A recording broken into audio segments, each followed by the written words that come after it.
বাংলাদেশ জিম্বাবুয়ের প্রথম টেস্ট নিয়ে কথা বলতে সিলেট থেকে যোগ দিচ্ছেন আমাদের সহকর্মী মোহাম্মদ নাজিম। নাজিম, অনেকদিন পর তো ঘরের মাঠে টেস্ট দেখাতে আগ্রহ দেখায়নি বেসরকারি কোনো টিভি চ্যানেল। সিলেটে দর্শকদের আগ্রহ কেমন দেখছেন? বান্ডেল থাকলে প্রতি সেনমানিতে টাকা বাঁচবে। বিকাশ সেনমানি বান্ডেল কিনে জিতুন প্রতি লেনদেনে।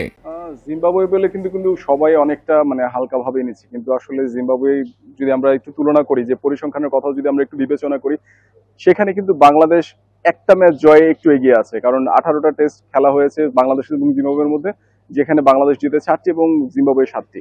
যদি আমরা প্রতিপক্ষের কথা বিচার করি, সেক্ষেত্রে কিন্তু আপনার জিম্বাবুয়ে কিছুটা পিছিয়ে আছে, কারণ গেল কয়েক বছর ধরে আমরা যদি বলি সাদা পোশাকে জিম্বাবুয়ে তেমন একটা ধারাবাহিকতা দেখাতে পারেনি। বিপরীতে আমরা কিন্তু বাংলাদেশের কথাও যদি বলি, বাংলাদেশ কিন্তু সম্প্রতি ভালো কিছুর আশা দেখাচ্ছে। আমরা যদি অ্যাওয়ে টেস্টের কথাও যদি বলি, গেল বছর আপনার পাকিস্তানের সাথে জয় আছে এবং ওয়েস্ট ইন্ডিজেও কিন্তু বাংলাদেশ জিতেছে। তো এটা কিন্তু আসলে পরিবর্তনের একটা ইঙ্গিত দেখাচ্ছে, এবং সেই কথাটাই কিন্তু আপনার নাজমুল শান্ত নতুন করে আবারও বলেছেন যে টেস্ট সংস্কৃতি যে গড়ে তোলার যে বিষয়টা, সেটা হচ্ছে কিন্তু বাংলাদেশ যতটুকু পারে যে আপনার ক্যাপ্টেন্সি থেকে শুরু করে আপনার ক্রিকেটার এবং বাকি কোচিং স্টাফ আছে, যাদের সবাইকে নিয়ে কিন্তু একটা সমন্বিত যে একটা প্রক্রিয়া আছে, সেই প্রক্রিয়ার মাধ্যমে কিন্তু একটা টেস্ট সংস্কৃতি গড়ে তোলার একটা চেষ্টা করা হচ্ছে। এবং পাশাপাশি আপনার অধিনায়ক কিন্তু সবার কাছে সেই সহযোগিতাটাও চেয়েছেন, এবং পরবর্তীতে যখন আপনার এই জিম্বাবুয়ে সিরিজ দিয়ে বাংলাদেশের এই বছরে কিন্তু টেস্ট মিশন শুরু হচ্ছে, পরবর্তীতে আপনার আরো 4টা টেস্ট খেলবে, সেই জায়গায় কিন্তু বাংলাদেশ আরো উন্নতির জন্য কিন্তু সেইভাবে কিন্তু দীর্ঘমেয়াদী প্রক্রিয়া কিংবা পরিকল্পনা। একটু জানাবেন, বাংলাদেশের একাদশ সম্পর্কে কি কোনো ধারণা পাওয়া গেছে কিনা? নাহিদ রানা, হাসান মাহমুদের সাথে তো তানজিম সাকিবের সম্ভাবনা জোরালো হতে যাচ্ছে হয়তো, এবং ইনজুরির সংখ্যায় মিরাজও রয়েছে। মিরাজের ফেরার সম্ভাবনা কতদূর?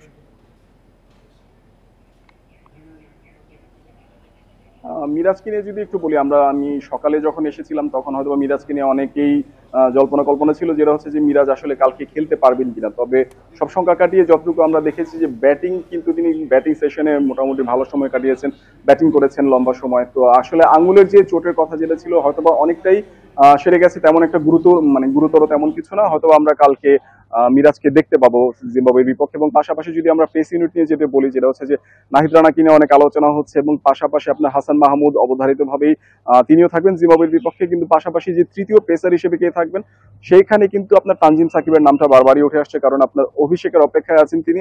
প্রথমবার টেস্ট খেলবেন এবং তার গতি এবং অ্যাগ্রেশন কিন্তু আপনার ম্যানেজমেন্ট থেকে শুরু করে নির্বাচকদেরও কিন্তু নজর কেড়েছে। তো সেই জায়গাটায় কিন্তু আপনার তৃতীয় পেসার হিসেবে আপনার অভিষেকের অপেক্ষায় থাকা তানজিম সাকিব কি অনেকটা এগিয়ে রাখছেন সবাই। সেক্ষেত্রে আপনার 3 পেসার যদি খেলানো হয়, সেক্ষেত্রে আপনার তানজিম সাকিব থাকবেন এবং নিশ্চিতভাবেই থাকবেন।